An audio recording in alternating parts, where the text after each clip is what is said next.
It was close to midnight when I heard the cellar door creak open, the sound that doesn't belong in the middle of a quiet night. The floor above my basement groaned softly, and my dog, Rusty, lifted his head with a low growl. I muted the TV and listened again. The lock on my root cellar door had been jiggling for a few days now, but I always assumed it was just the wind or maybe a raccoon. Tonight, I realized I was wrong. Through the kitchen window, I could see a faint flashlight beam moving in circles near the backyard. Someone was down there, inside my property. I grabbed my phone, switched on the porch light, and that's when I saw her. Karen, my nosy next-door neighbor who believed the HOA rules gave her divine authority, was sneaking into my root cellar like she owned the place.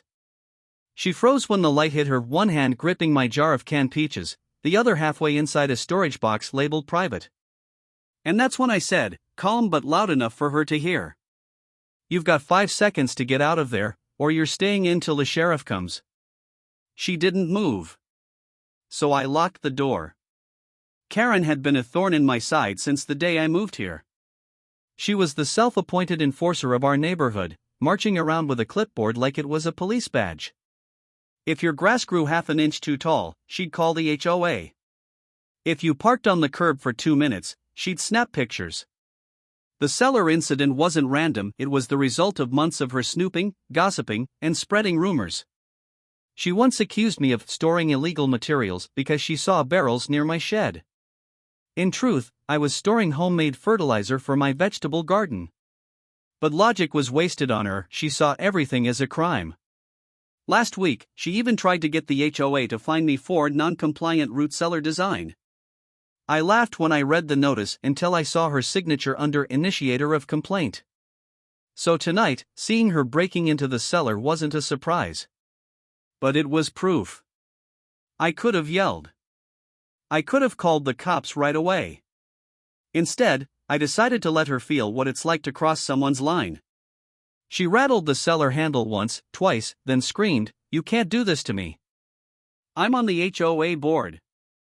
I said nothing, just took out my phone and started recording.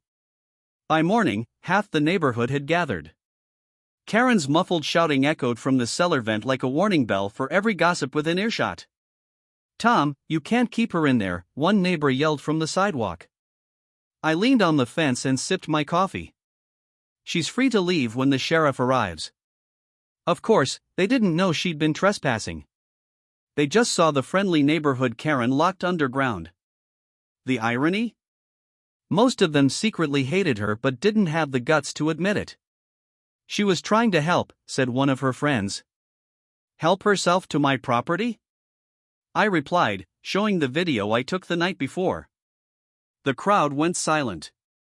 10 minutes later, a black and white sheriff's cruiser rolled up the street.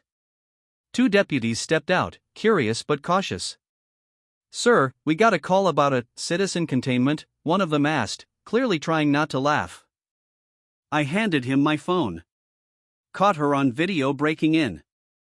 She's been harassing me for months. Figured I'd make it easier for you to find her this time." When the deputy opened the cellar door, Karen stumbled out covered in dust, holding her broken flashlight. Her face twisted in anger. "You can't lock people up," she snapped. The deputy raised an eyebrow. "You can't trespass on private property either, ma'am." The sheriff took one long look at Karen, then at the video still looping on my phone. "Ma'am, this is breaking and entering," he said flatly. Karen's face went from red to ghost white.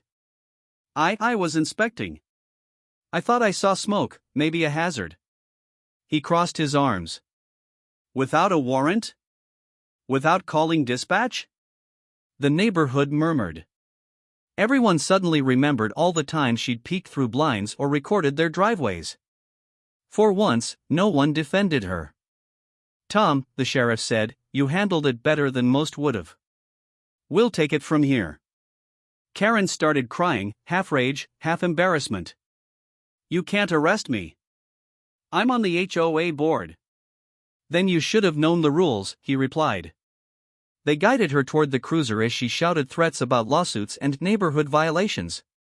The sheriff glanced back at me. "Next time, just call us before locking someone up." I smiled. Next time, maybe she won't break in. When the cruiser pulled away, the neighbors clapped softly. It wasn't for me, it was for the end of Karen's tyranny. 2 days later, I found a letter taped to my mailbox, an official HOA notice citing me for public misconduct and unneighborly behavior. Classic. Karen might have been gone, but her friends weren't done. They wanted revenge through paperwork. I didn't lose sleep. Instead, I gathered screenshots, video clips, and the sheriff's report. Then I attended the next HOA meeting. When I walked into that beige-walled community room, the chatter stopped. Karen's empty chair sat at the front like a ghost. I'm here to address the complaint against me, I began, connecting my laptop to the projector. The footage played, the trespass, the flashlight, the confrontation. By the time the clip ended, even the HOA president looked pale. We weren't aware of these details, he muttered. Good, I said. Because I was about to submit them to county court as part of a harassment case. No one spoke. The meeting adjourned in record time. By the next morning, that bogus fine had vanished from my account. A week later, people who'd once avoided me stopped to chat. Heard what you did, Tom. Brave thing. It wasn't bravery, it was self-defense against obsession. Karen's house sat dark, a realtor sign appeared soon after. Rumor was, she moved to live with her sister 2 states away. For the first time in years, the neighborhood felt normal.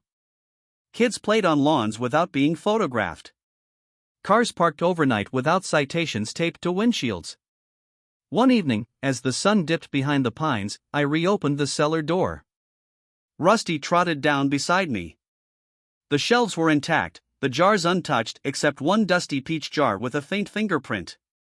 I set it on the counter, smiled, and said to no one, guess you finally learned boundaries. Outside, wind chimes rang, calm replacing chaos. Later that week, the sheriff stopped by while on patrol. Just checking you haven't locked anyone else in there, he joked. Not yet, I said, laughing. He leaned on his cruiser. You handled that pretty responsibly. Some folks would have done worse. I figured justice feels better when it's legal, I replied. He tipped his hat. Well, you made our job easy. As he drove away, I looked at my quiet street, lawns trimmed, no cameras pointed at anyone, no HOA spies lurking. For the first time, it felt like home. Sometimes, peace doesn't come from fighting louder. It comes from finally shutting the door on those who never respected yours.